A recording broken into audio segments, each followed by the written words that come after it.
കണ്ടില്ലേ ഈശോ ചില നേരത്ത് ദൈവം ഭയങ്കര കടും പിടുത്തക്കാരനാണ്. നമ്മൾ എന്തെങ്കിലും ചോദിച്ചാൽ ഒരു മറുപടിയും ദൈവത്തിൻ്റെ പക്കൽ നിന്ന് നമുക്ക് ലഭിക്കില്ല. എല്ലാം അറിയുന്ന നമ്മുടെ ഈശോ ചില നേരങ്ങളിൽ അങ്ങനെയാണ്. നമ്മൾ പ്രാർത്ഥിച്ചാൽ ഒരു പക്ഷേ ഉത്തരമുണ്ടാകില്ല. ചില ദീർഘനാളുകളായി നമ്മൾ പ്രാർത്ഥിക്കുന്നു, നമുക്ക് ഒരു ഉത്തരം കിട്ടുകയില്ല. കാരണം നമ്മൾ വിചാരിക്കും നമ്മുടെ വിശ്വാസക്കുറവുകൊണ്ടായിരിക്കും ഒരു പക്ഷേ ദൈവം പ്രാർത്ഥന കേൾക്കാത്തത്.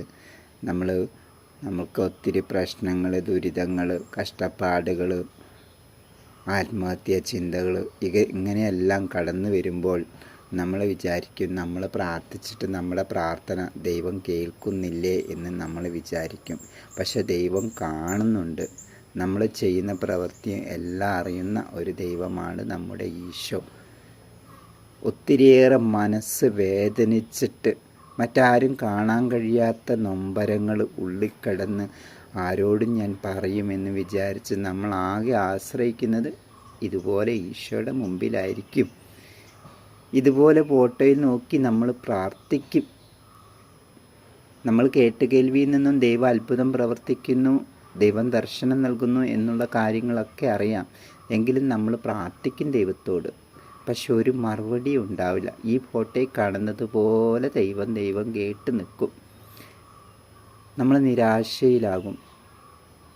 അപ്പോൾ നമ്മുടെ ഉള്ളിൽ നമുക്ക് തോന്നും ആത്മഹത്യ ചെയ്തേക്കാം, ദൈവം തിരിഞ്ഞു നോക്കുന്നില്ല എന്ന് നമുക്ക് പല പ്രാർത്ഥനയിലൂടെ നമുക്ക് അങ്ങനെ തോന്നിയേക്കാം. പക്ഷേ ഇത് പിശാചാണ്, തിന്മ.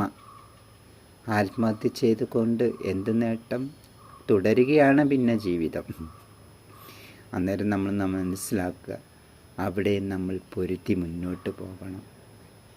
പക്ഷെ നമുക്ക് ദൈവം മനസ്സാക്ഷി പല ക്വസ്റ്റ്യനുകളും ഉത്തരങ്ങളും നമുക്ക് തരും.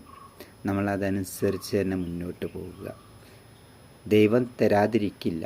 മരിക്കുന്നതിന് മുന്നേ നിൻ്റെ മനസ്സ് ശാന്തമായ രീതിയിൽ, അല്ലെങ്കിൽ നമ്മൾ ആഗ്രഹിച്ചത്, അല്ലെ ദൈവത്തിൻ്റെ ഒരു പുതുദർശനം ഈ തിരുമുഖം കാണിച്ച് തന്നെ നിന്നെ കൊണ്ടുപോകും. ദൈവത്തിന് വേണ്ടി ജീവിക്കുക, ദൈവത്തിന് വേണ്ടി മാത്രം, ഈശോയ്ക്ക് വേണ്ടി ജീവിക്കുക. നമുക്കൊരു സമയം കിട്ടിയാൽ അത് കളയുകയാണ് ചെയ്യുന്നത്. പക്ഷേ ദൈവത്തോട് സ്നേഹം കാണിക്കാനോ ഇതുപോലെ ഒരു രൂപത്തിന് മുന്നിൽ പോയി കുറച്ച് നേരം മൗനമായിട്ടിരിക്കാനോ നമ്മൾ മനസ്സ് ഇരുത്തുന്നില്ല. നമ്മളുടെ ജീവിതത്തിൽ നമ്മൾ പരക്കം പായുകയാണ്. ആ ഓട്ടം നിർത്തി കുറച്ച് നേരം ഈശോയ്ക്ക് മുമ്പിൽ ഇരിക്കുക.